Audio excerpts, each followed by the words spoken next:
So జేసీఐలో ఉన్న ఇంకొక మెంబర్తో మాట్లాడే ప్రయత్నం చేద్దాం. నమస్తే సార్. నమస్కారం అమ్మా. జేసీఐలో మీరు ఎప్పుడు జాయిన్ అయ్యారు? మీ అసలు జాయిన్ అవ్వడానికి గల కారణం ఏంటి? సో నేను జేసీఐలో లాస్ట్ ఇయర్ 2023 ఆగస్ట్లో జాయిన్ అయినా అమ్మా నేను. సో నాకు ట్రైనింగ్స్ అంటే ఇష్టం నాకు. So I want to become a trainer, అందుకే జేసీఐలో జాయిన్ అయ్యాను. సో ఇప్పుడు నేను జేసీఐ హైదరాబాద్ నవా అనే ఒక చాప్టర్కి ప్రెసిడెంట్ అనమాట నేను.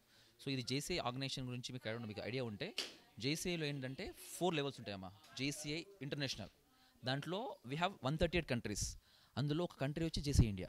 ఆ జేసీఐ ఇండియా లోపల వీ హ్యావ్ 28 జోన్స్. ఓకేనా, మనకు స్టేట్స్ లాగా అంటే జోన్ అంటే ఒక స్టేట్ లాగా. మనది జోన్ 12, మన తెలంగాణది. ఆ జోన్ 12లో మనకు 32 చాప్టర్స్ ఉన్నాయి. అందులో ఒక చాప్టర్కి ప్రెసిడెంట్ నేను. మీరు వచ్చినందుకు హైదరాబాద్ సూపర్ ఇన్స్టాలేషన్కి వచ్చా కదా. సో అట్లాగా హైదరాబాద్ నవా అనే దానికి నేను ప్రెసిడెంట్ అనమాట. సో నేను లాస్ట్ ఇయర్ జాయిన్ అయ్యాను. సో ఈరోజు మాకు ఈపీఎస్ మీరు చూసారు, ఈపీఎస్ మనకు చేసాము ఈరోజు.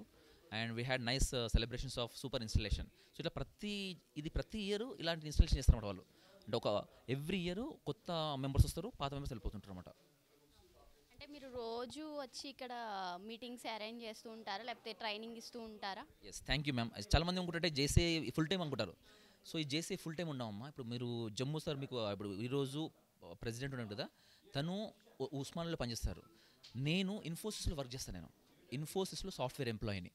Maybe I just give some small introduction so మీకు తెలుస్తుంది. నేను 2007లో నాకు బీటెక్ అయిపోయిందమ్మా. తర్వాత నేను యూఎస్కి వెళ్ళాను. యూఎస్కి వెళ్ళి అక్కడ ఎంఎస్ చేసి అక్కడ 4 years జాబ్ చేసి ఇండియాకి వచ్చి మ్యారేజ్ చేసుకొని ఆస్ట్రేలియాకి వెళ్ళాను. మాకు అక్కడ ఫ్యామిలీ బిజినెస్ ఉంది.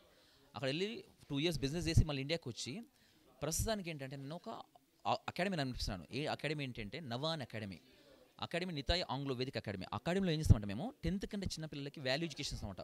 కాంపిటెన్స్ ఉంటుంది అమ్మా మనకి. ఇప్పుడు యూట్యూబ్లో కానీ యూడేమీ కానీ బుక్స్ కానీ ఎవ్రీథింగ్ ఫ్రీ ఉంది. పిల్లలకి అది నేర్చుకుంటారు. కానీ కాంపిటెన్స్తో పాటు క్యారెక్టర్ కల్చర్ కావాలి జనాలకి, అది నేర్పిస్తాను నేను. అది 10th కంటే చిన్న పిల్లలకి. 10th కన్నా పైన వాళ్ళకి కెరీర్ గైడెన్స్ ఇష్టం అనమాట. అందుకే తనకు కూడా అడిగాను, మీకు కూడా అడిగాను అసలు ఏం చేస్తారు నెక్స్ట్ అని చెప్పేసి. సో అది నేను I do that. Apart from that నేను ఇన్ఫోసిస్లో కూడా ట్రైనింగ్ ఇస్తుంటాను అనమాట. అంటే మాకు ఇన్ఫోసిస్లో జేఎల్ ఉంటుంది, జాబ్ లెవెల్ అని చెప్పేసి. అట్లా డిఫరెంట్ వాళ్ళకి ట్రైనింగ్ ఇస్తుంటాను. అట్లా ట్రైనింగ్ ఇస్తున్నాం కాబట్టి ట్రైనింగ్లో నేను రాణించాలని చెప్పేసి నేను జేసీఐలో రావడం జరిగింది. సో అంటే మీ క్వశ్చన్కి ఆన్సర్ ఏంటంటే జేసీలో చేసే వాళ్ళందరూ ఇది ఎన్జిఓ ఆర్గనైజేషన్. మాకు వేరే అంటే మనీ సంపాదించడానికి సోర్స్ ఉంది. ఇది జస్ట్ మేము సర్వీస్ చేయడానికి కానీ మమ్మల్ని సెల్ఫ్ డెవలప్మెంట్ చేసుకోవడానికి ట్రైనింగ్ గురించి వస్తున్నాం.